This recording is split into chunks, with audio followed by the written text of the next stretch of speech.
एक बार एक लालची सेठ की सोने की अशर्फियों से भरी पोटली कहीं गिर जाती है, तो वो सब जगह ऐलान करवा देता है कि जो कोई उसकी पोटली ढूंढ कर लाएगा वह उसको सोने की 10 अशर्फियां देगा। किस्मत से धनिया को वो पोटली मिल जाती है, तो धनिया तुरंत पोटली को लेकर सेठ के पास पहुंच जाता है और अपना इनाम मांगता है। पोटली हाथ में आते ही सेठ के तो तेवर बदल जाते हैं और वो बोलता है, अरे धनिया, जब ये पोटली गिरी थी ना, इसमें 20 अशरफियां थी सोने की और अब इसमें सिर्फ 10 हैं। इसका मतलब है तूने अपनी 10 अशरफियां तो पहले ही निकालनी है। चल भाग यहाँ से।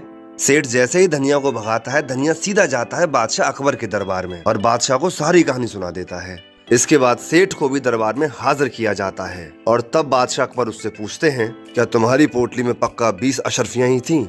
20 ही थी महाराज, लेकिन इस पोटली में तो सिर्फ 10 हैं। इसका मतलब ये पोटली तुम्हारी नहीं किसी और की है, और क्योंकि ये पोटली धनिया ने ढूंढी थी, इसीलिए इसकी सारी अशर्फियां धनिया को मिलेंगी और तुमको मिलेगा बाबा जी का ठुल्लू। सेठ को अभी भी होश नहीं आया है।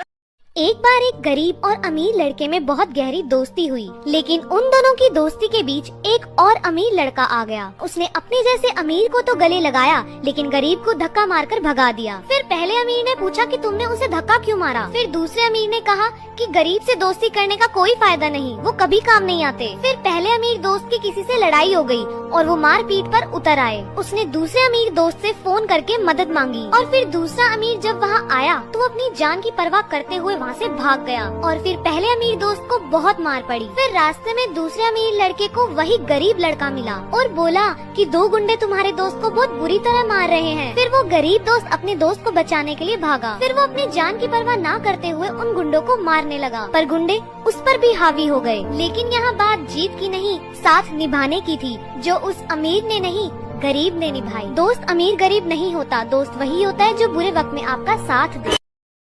एक बार एक लड़के ने अपनी इंग्लिश की टीचर से पूछा, मैम हम इंग्लिश में कुछ वर्ड्स को प्रोनाउंस करते वक्त लेटर्स को इग्नोर क्यों कर देते हैं? मतलब? मैम जैसे एच लेटर, ओनर में, आर में, ओनेस्ट में।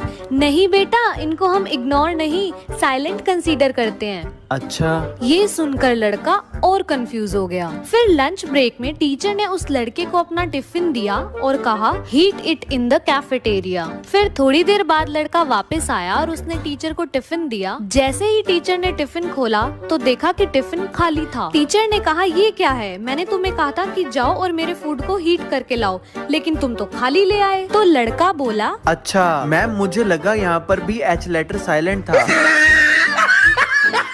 हीट द फूड बना ईट द फूड, तो मैंने सारा खाना खा लिया। एक आदमी के दरवाजे पे उसकी मौत खड़ी थी। आदमी ने दरवाजा खोला तो मौत ने कहा, आज तुम्हारा आखिरी दिन है, मैं तुम्हें लेने आई हूँ। आदमी ने कहा, पर मैं तैयार नहीं हूँ। मौत ने कहा, पर मेरी लिस्ट में अगला नाम तुम्हारा ही है। आदमी ने कहा, ठीक है, तुम इतने बैठो, क्यों ना मुझे ले जाने से पहले मैं तुम्हारे लिए कुछ खाने पीने के लिए लेकर आऊं? उसकी मौत ने कहा, क्यों नहीं। फिर आदमी गया और उसके खाने में नींद की गोली मिलाकर उसके लिए खाना ले आया। मौत ने खाना खाया और फिर गहरी नींद में सो गई। फिर आदमी ने फटाफट मौत की लिस्ट में से अपना नाम सबसे ऊपर से हटाकर सबसे नीचे लिख दिया। जब मौत नींद से उठी तो उसने आदमी को कहा, मैं तुम्हारे इस दयालु स्वभाव से बहुत प्रसन्न हुई। चिंता मत करो बालक, अब लिस्ट की शुरुआत ऊपर से नहीं नीचे से होएगी।